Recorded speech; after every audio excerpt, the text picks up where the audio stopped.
gabi sa inyo mga ka-heart. Ako po ang inyong ka-heart Roma.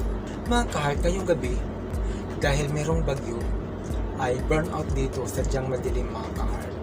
At walang ilaw.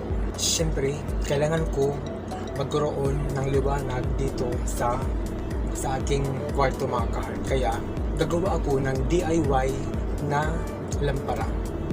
Yung ilaw upang magkaroon ng liwanag dito sa kwarto ko mga. Kaya ipapakita ko sa inyo kung ano ang aking mga kailangan upang makagawa ng DIY na lampara mga ka-heart. Kaya ito na po mga ka-heart. Ito po yung mga kailangan.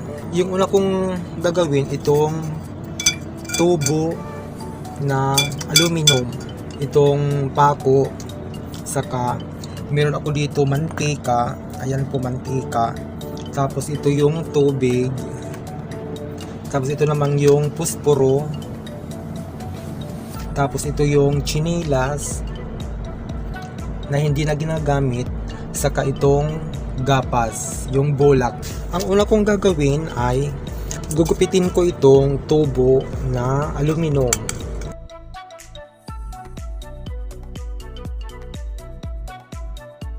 Kahit ano na aluminum o yero, pwede siyang gamitin mga ka-heart. Guguntingin lang siya. Ayan po. Gagawin natin siyang square. Tapos gugupitin dito. Pag ganyan. Pasensya na kayo mga ka-heart kasi madilim dito kasi nga brown out.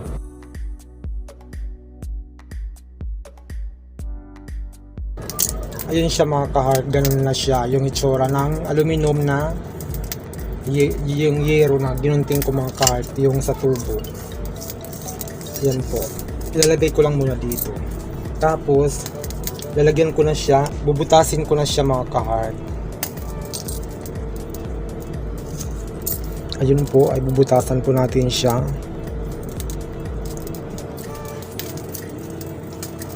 Ayun po, meron na siyang butas. Ayan po, may butas na siya mga ka-heart. Ganito po, kahit anong gawin yung itsura na ano na pwede star or ganito na lang na ang gawin natin mga ka-heart.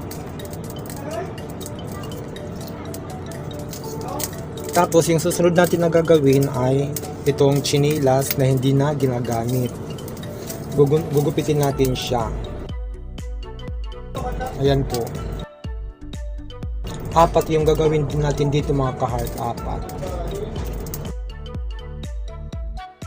Ayan po mga ka-heart, itong goma ay 4 na piraso. Tapos itutusok natin yung goma ay yung yero ay itutusok natin sa goma. Gagamitan ko ng kutsilyo mga ka-heart kasi para mas mabilis.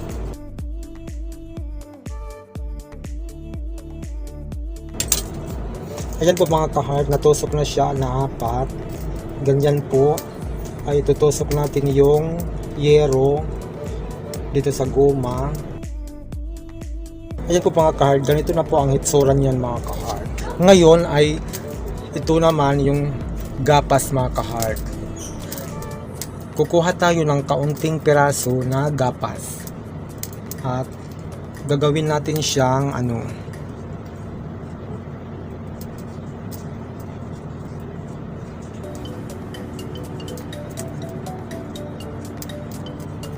ilalagay natin dito yung gapas mga ka-heart.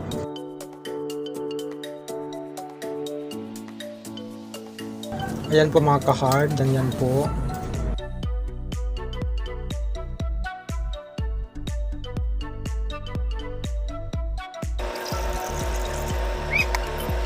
Tapos itong mantika naman ilalagay ko rin dito sa tubig. Ayan po.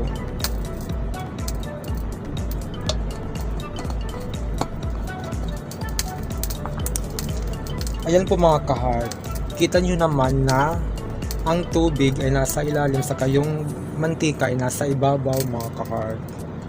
Ayan po. Tapos, ilalagay na natin ito dito sa may tubig at mantika. Ayan po mga ka-heart. Ano na siya, ililitaw na siya mga ka-heart. Ngayon ay sisindihan na natin siya mga ka-heart. Ayan po. Ganyan po siya mga ka-heart. Lumilitaw na yung ginawa kong yung aluminum, saka yung chinilas, yung guma, saka yung may gapas mga ka-heart. Ngayon ay sisindihan na natin siya. Ayaw niyang hindi pa siya na ano mga ka-heart, kaya isa pa.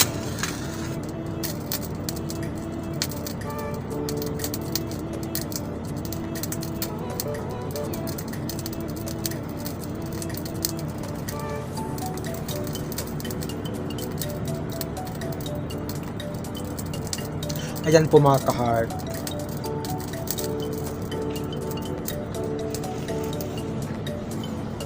Ayan mga ka-heart, umiilaw na siya. Ayan po mga ka-heart, meron na naman tayong ilaw dito sa bahay. Ayan po mga ka-heart, umiilaw na siya. Tchan-tchadan! Ayan na siya mga ka-heart. Kahit anong lagyan natin dyan mga ka-heart, kasi ang importante meron tayong ilaw mga ka-heart. Ayan po.